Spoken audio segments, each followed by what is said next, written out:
कपिल सिब्बल पेशानं वकील पण बुद्धीनं चालाक माणूस. शिवसेना कोणाची या प्रश्नानं राज्याला गेल्या 3 वर्षांपासून अस्वस्थ केलं होतं. त्याचा निकाल आता अंतिम टप्प्यात आलाय. महाराष्ट्राच्या राजकारणातला सगळ्यात मोठा आणि सगळ्यात जास्त काळ चर्चेत राहिलेला वाद म्हणजे शिवसेना पक्षाचं नाव आणि धनुष्यबाण या निवडणूक चिन्हाची मालकी कोणाकडे राहणार हा प्रश्न. खरं तर मंडळी, वकील कपिल सिब्बल यांनी ठाकरे गटाच्या बाजूने जे मैदान मारले त्याला कसलीच तोड नाही. त्यांनी केवळ कायदेशीर मुद्देच उपस्थित केले नाहीत, तर लोकशाहीच्या मूळ चौकटीलाच प्रश्न विचारले. आज दुपारी 2 वाजताही या प्रकरणाची सुनावणी झाली. आता सिब्बल यांच्या युक्तिवादानं आणि न्यायालयाच्या इशाऱ्यानंतर हा निकाल ठाकरे गटाच्या बाजूने झुकण्याची शक्यता वर्तवली जातीये. आता यामागचं कारण काय? चिन्ह नाव ठाकरे गटाला परत मिळणार का? आणि कपिल सिब्बल एक हाती मैदान मारताना कसे दिसून येत आहेत, हेच आजच्या व्हिडिओमध्ये आपण जाणून घेणार आहोत. नमस्कार, मी रुपल आणि तुम्ही पाहत आहात विशेष भारी. आता थोडक्यात या प्रकरणाची पार्श्वभूमी समजून घेऊयात.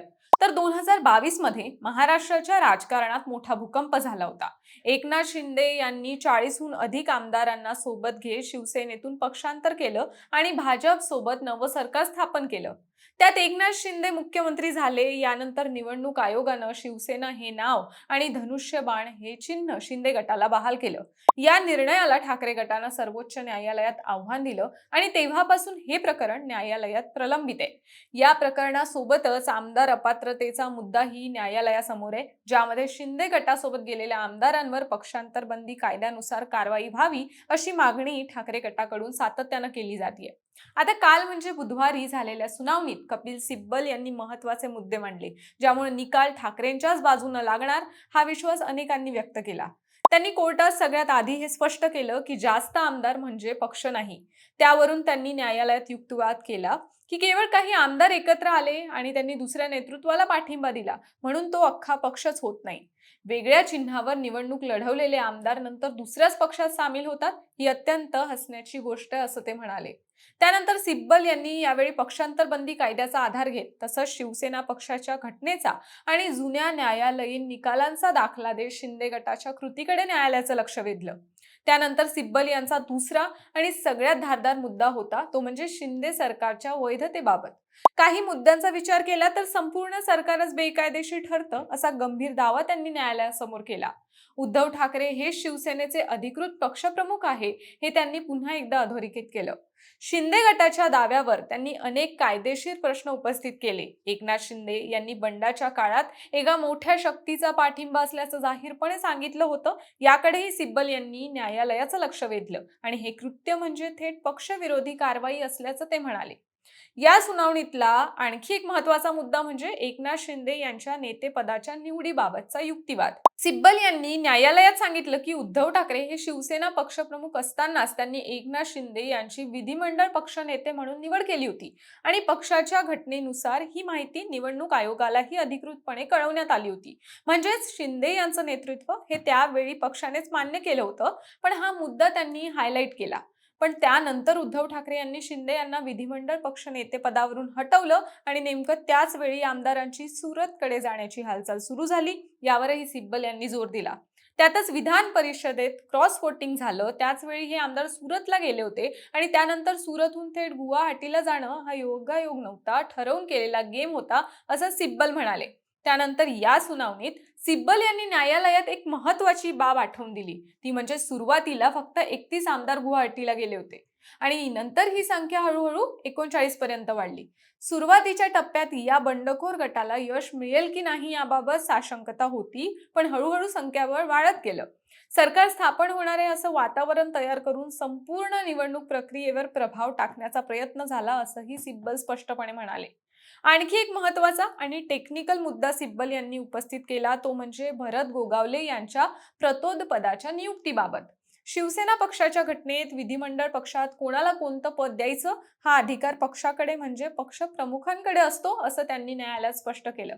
एकनाथ शिंदे यांनी भरत गोगावले यांना प्रतोद म्हणून नियुक्त केलं, पण हा निर्णय राज्याबाहेर म्हणजे गुवाहाटीत घेतला गेला होता. याकडेही सिब्बल यांनी बोट दाखवलं. इतकंच नाही तर शिंदे गटानं ठराव पास करून एकनाथ शिंदे यांना मुख्य नेते म्हणून घोषित केलं, पण मुख्य नेता हे पद शिवसेनेच्या घटनेत अस्तित्वात नाही हा मुद्दा सिब्बल यांनी न्यायालयासमोर मांडला.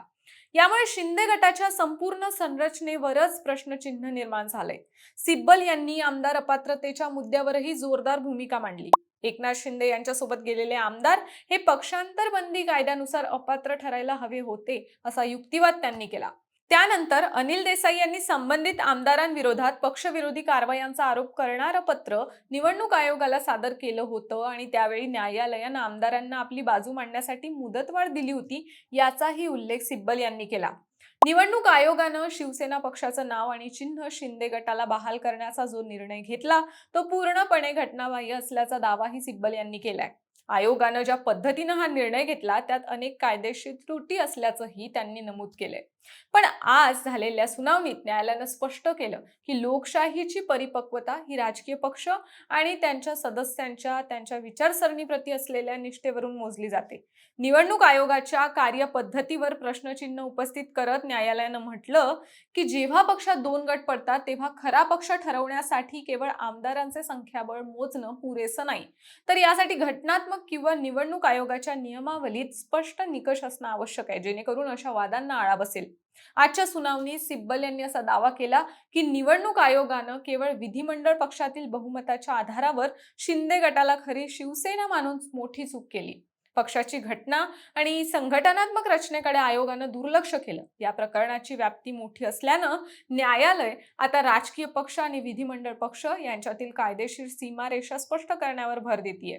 निवडणूक आयोग भविष्यात अशा वादात संख्याबळाचा वापर कसा करेल यावरही न्यायालय मार्गदर्शक तत्वे ठरवेल अशी शक्यता आहे. थोडक्यात न्यायालयानं केवळ बहुमत असणं म्हणजे पक्षावर हक्क सांगणं नव्हे, हे तत्व पुन्हा एकदा अधोरेखित केलंय, ज्यामुळे ठाकरे गटाला मोठा दिलासा मिळालाय. आता पुढच्या आठवड्यात यावर सुनावणी होणार आहे आणि या सुनावणीतच अंतिम निकाल लागण्याची शक्यता आहे. एकंदरीत पाहता कपिल सिब्बल यांनी घटनात्मक तरतुदी, पक्षाची अंतर्गत घटना, जुने न्यायालयीन निकाल आणि प्रत्यक्ष घडलेल्या घटनाक्रमाचा आधार घेत अतिशय मुद्देसूद आणि आक्रमक युक्तिवाद केलाय. शिंदे सरकारच्या स्थापनेपासून ते नेतेपदाच्या निवडीपर्यंत आणि प्रतोद पदाच्या नियुक्तीपासून ते आमदार अपात्रतेपर्यंत प्रत्येक टप्प्यावर त्यांनी शिंदे गटाच्या कृतींना घटनाबाह्य ठरवण्याचा प्रयत्न केलाय. आता सर्वांचं लक्ष पुढील आठवड्यातल्या सुनावणीकडे लागलं असून न्यायालय अंतिम निकालाच्या दिशेनं किती वेगानं पुढे जातं हे पाहणं महत्त्वाचं ठरणार आहे.